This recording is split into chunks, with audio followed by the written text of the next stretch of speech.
Ladies and gentlemen, ang ating pag-usapan muna sa ngayon ay yung tungkol kay Commissioner Lipana ng Commission on Audit. Commissioner siya na kontraktor. Ang asawa niya kasi kontraktor na maraming pinanalo na flood control project. Tapos, siyempre, ang gusto niya mangyari para hindi siya makasuhan, wag siya i-impeach, ay pumirma siya ngayon laban kay Sara Duterte. Yan po ang nangyari niyan. So, siyempre, kailangan kasi nila ni Bongbong Marcos na magigilty si Sara Duterte sa impeachment. At para magiging guilty, ay kailangan ang tulong ng Commission on Audit. Ang may tulong ng Commission on Audit para madeklara na guilty si Sara ay ideklara na hindi tatanggapin ang liquidation report ni Sara Duterte sa kanyang confidential fund. So, ang confidential fund niya na sinasabi doon ay tungkol sa 73 million na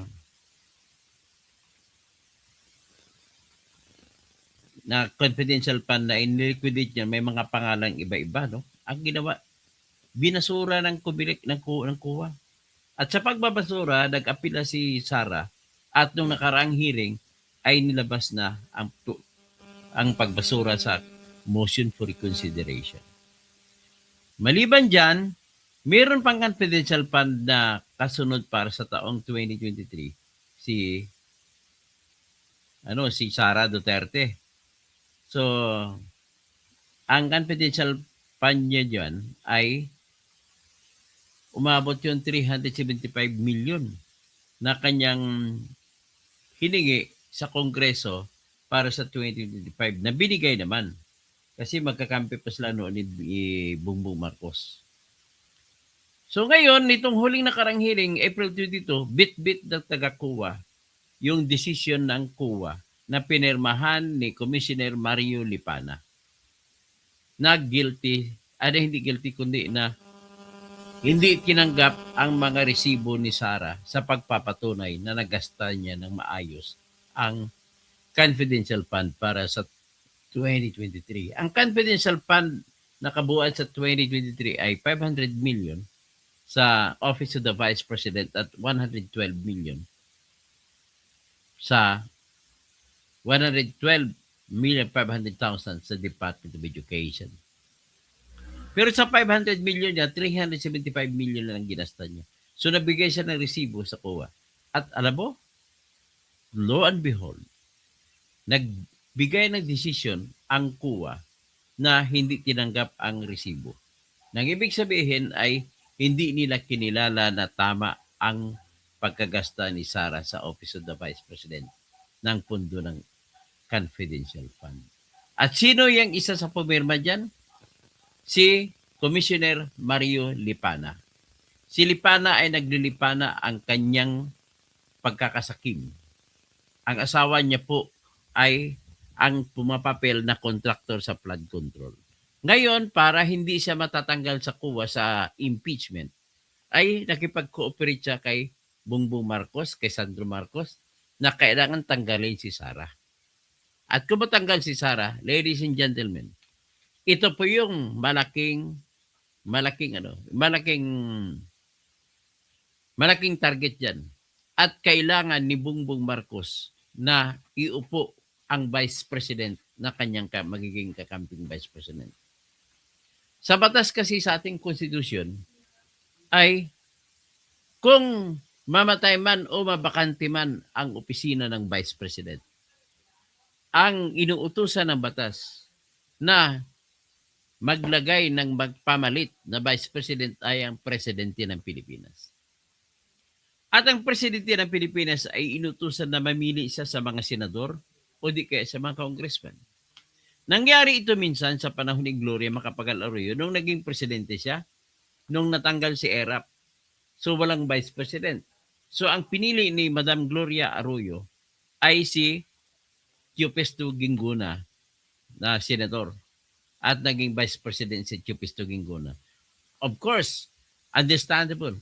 Pinili ni Gloria Macapagal Arroyo yung vice president na harmless, na pag kahit wala siya, hindi na siya titirahin.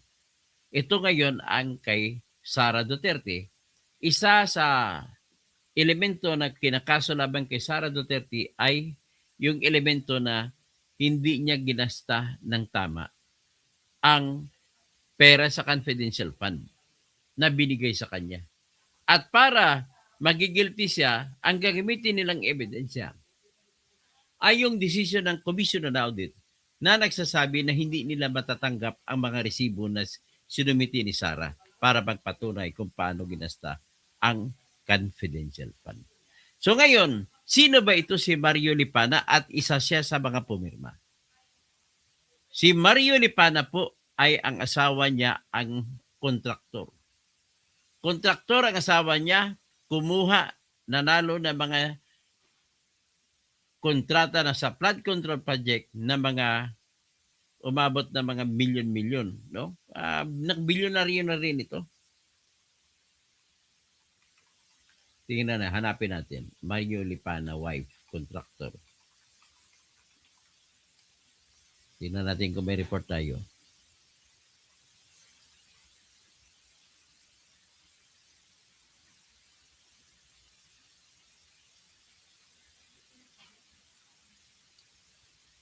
O, ito. Iniimbestigahan ito ni conflict of interest. So ngayon, ito si Mario Lipana, para hindi siya matatanggal at hindi makukulong, makipagkaibigan siya ngayon. Makipagkaibigan siya sa mga grupo ni Bongbong Marcos na gusto magtanggal kay Sara Duterte. Yan po. Tingnan natin ngayon kilalanin natin ngayon balikan natin yung nakaraan kung paano nabisto ni Congressman Eli San Fernando si Lipana. Ito si Commissioner Mario Lipana, ha. Ang galing magtanong dito ng batang congressman na si Kiko, hindi naman Kiko, kasama ni Kiko to. Si Eli San Fernando. Totoo ba na yung asawa ni Commissioner Lipana ay ang President and General Manager ng Olympus Mining and Builders Group na nakapag-secure ng 200 million peso worth ng DPWH flood control project? Thank you for the question, Your Honor. Actually po, based on media reports, yun po ang aming yung nag-gather. Based on Media reports. media reports? Yes. Kayo po, as commission? Lumalabas po na yun nga po, ganoon po. So, Commissioner siya eh. Hindi mo kilala so kala. totoo na Ay, classmate, asawa, Mating President Disimban. and General Manager. Si Laksan So, Gadya. na-award yung mga yan Mga taga-Super while Boys. Commissioner ng Commission on Audit, Dormitory. itong si Commissioner Lipana. The very same commission tasked to audit DPWH projects. Tama ho ba? Yes, I think so, Your Honor. So, tama po ba na may paglabag yan sa batas natin, RA 6713, Code of Conduct and Ethical Standards, na pinoprohibit ang mga opisyal natin na magkaroon ng financial or material interest in transactions that fall under the office's jurisdiction? Your Honor's personal na position ko po, there's a potential conflict of interest po. So yan po ang punto ko, Mr. Chair. Ba't Ngayon, potential lang? napuput into question yung integridad ng buong komisyon. Kasi yung isang commissioner nyo, may asawa na kontraktor na nakapag-secure at nakapag-bag ng mga proyekto. So what's the comment of the Commission on Audit? Papaano kaya to? Sir, based on records po, nakapag-issue naman na po ng notice of disallowance yung auditor natin. Relevant dun sa mga transactions po nung asawa po.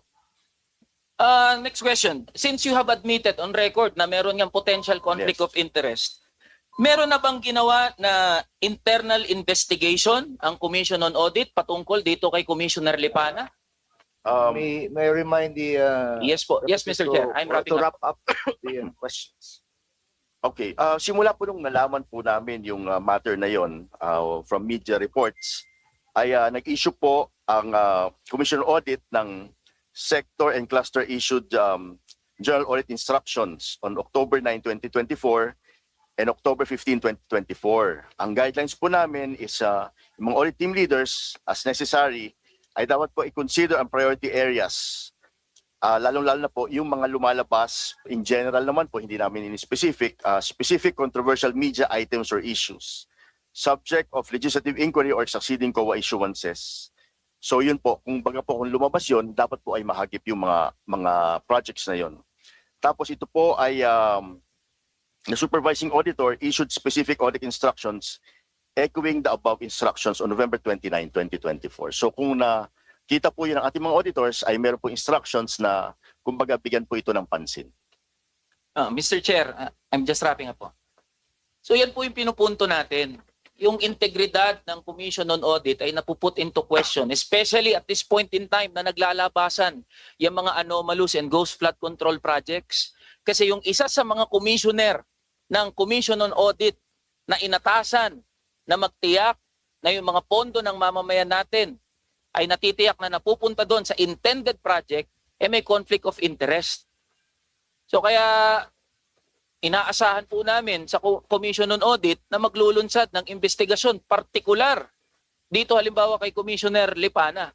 And with that, Mr. Chair, ay nagmamanifest po ako ng questioning for the second round. Thank you, Mr. Chair. Thank you. Anyway, basahin natin kung ano ngayon ang ginagawa ni si Commissioner Lipana na tinuturo na husband nung contractor ay isa sa pumirma sa notice of disallowance na nilatag laban po kay Sara Duterte. Nakalagay po yan, si Commissioner Mario Lipana ay nagpumirma siya sa decision ng COA na inaffirm ang disallowance na 73 million laban kay Sara Duterte.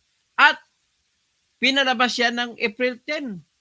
So sinasadya yung petsa para in time for the hearing of impeachment. Kaya kita nyo, lumabas sa during the impeachment ay ipinakita. At ang mga kasama niya pumirma ay tatlo sila. Si COA Chairperson Gamaliel Cordoba, Commissioner Mario Lipana, at Commissioner Douglas Malilim.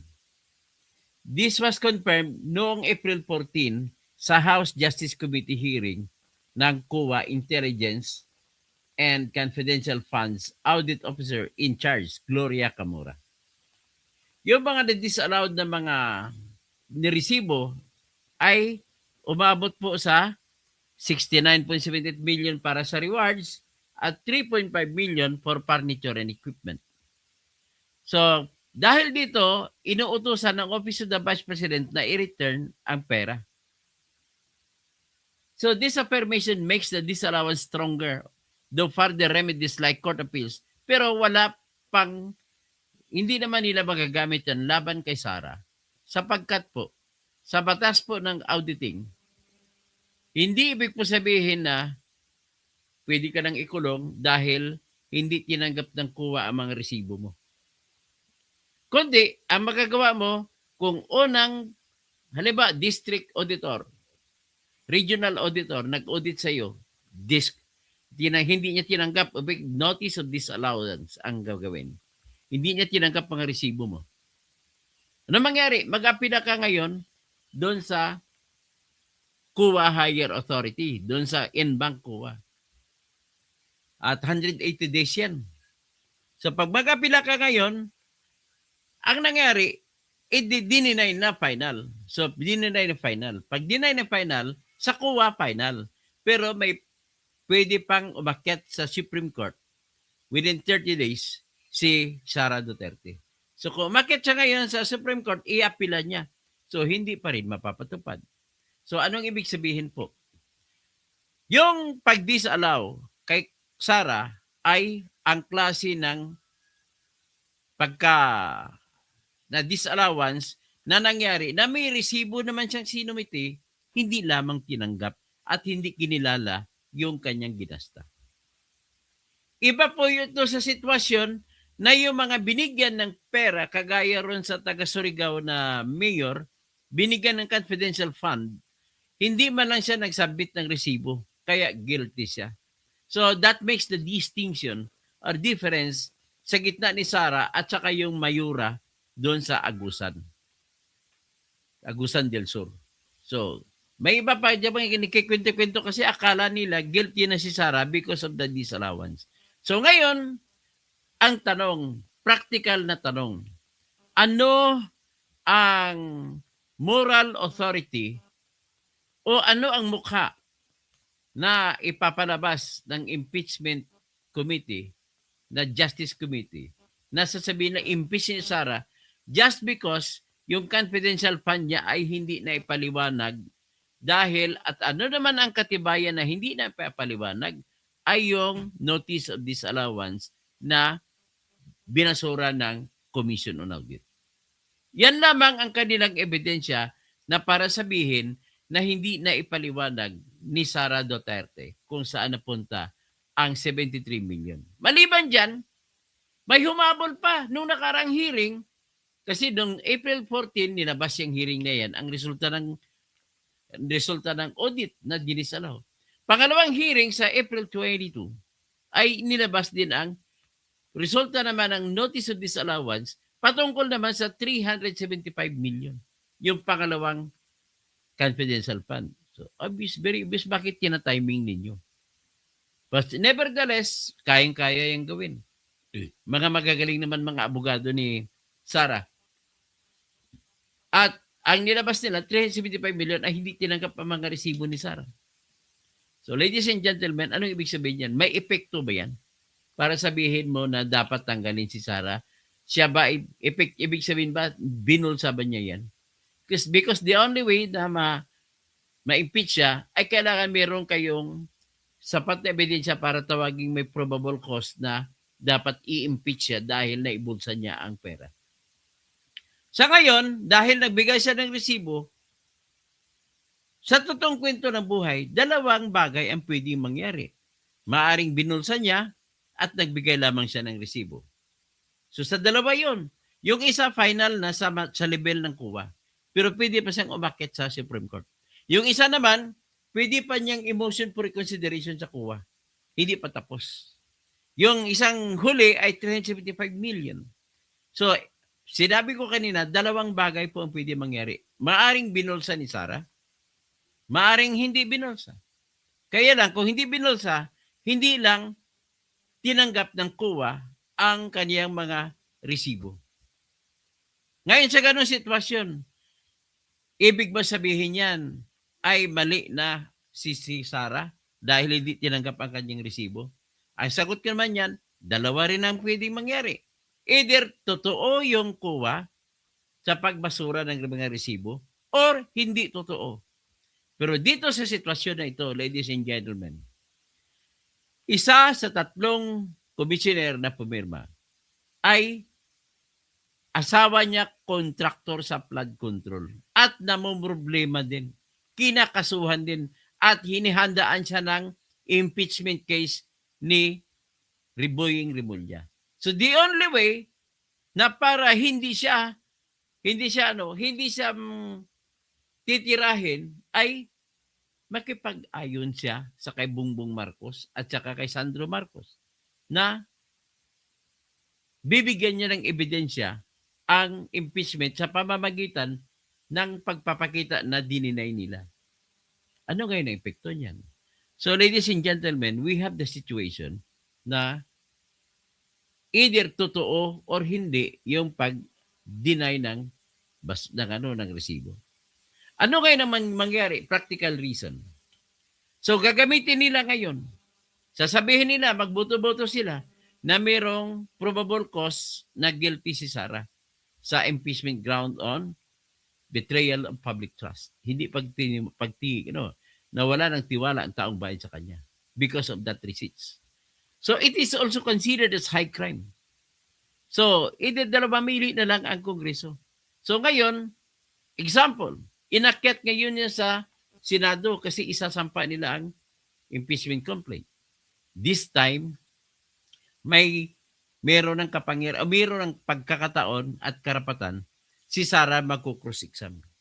So sa pagkukross-exam sa Senado, ipresenta nila ngayon ang mga ebidensya nila. Number 1, ipresenta itong COA report. Sa COA report, ay hindi pa matatanggap yan. Sasabihin lang ng mga abogado ni Sara, Your Honor, we are cross-examining the witnesses that they may produce in order to prove the existence of the notice of disallowance of the Commission on Audit. And after proving the existence of the notice of disallowance, we will prove, kung ako abogado niyan, we will prove that the findings of facts and the rulings based on those facts are not correct. O, ibang bagay yun. So ngayon, papakita. Halimbawa, dito tayo. Your Honor, for example, ako ang abogado ni Sara. All receipts that were given to the Commission on Audits were receipts of fictitious names. Ako ang abogado ni Sara. Aminin ko talaga na fictitious names. But Your Honor, this has been the traditional norm, the traditional way of liquidating expenses on confidential funds. Because we are prohibited by law from exposing the name of the person to whom we gave the money, to whom we bought the information. Ganon sabihin nila, hindi, mayroong joint circular ng 2015 na nagsuutos kung paano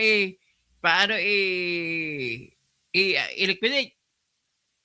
Ladies and gentlemen, kung ako abogado ni Sara, Your Honor, we are now going into the zone of legality. We are no longer questioning whether what happened or what did not happen. We are not questioning on what really is the law. Now, to that effect, kung ako abogado ni Sara, ganun ko, what authority do they have in insisting that Sara Duterte must follow the joint circular? Alam mo, isasagot nila? Tatanga sa langit yun. Ano ko isasagot nating attorney Kausing? Tatanungin ko lang, anong authority nyo? Bakit i-insist nyo gagamitin ng joint circular? Tapos i-follow up ko, remember, Your Honor, joint circular is only just like an ordinary contract between and among COA on the one hand, other offices on the other hand. This is not a law. We are not obligated to follow what is stated on how to liquidate funds that were expended in confidential funds based on what is stated in the joint circular. Why? This is not a law. This is only an agreement among offices. Yeah, mananalo na ako ngayon. Kita nyo, do you see how I argue? Ganun ako kasimple. One of the things that I do in court. Kaya, dito pa lang, papatunayan ko rin, i-insist ko na rin ngayon yun, na may ebidensya na ang asawa ni Mario Lipana na isa sa pumirma. And it is a polluted signature. It is a signature of a man who should have not sit there in the first place. So, ganun po yun ang gagawin ko. So, yan. Yan na muna, dyan na muna siguro pag-usapan natin. Mamaya ko na i-vlog yung iba. Si Trillanes, mamaya i-vlog ko. Sila ni Corina Sanchez. Sila ni Pinky Web. O sa ngayon, magsasamba muna tayo ngayon. Maraming salamat. Mas gandang gabi po.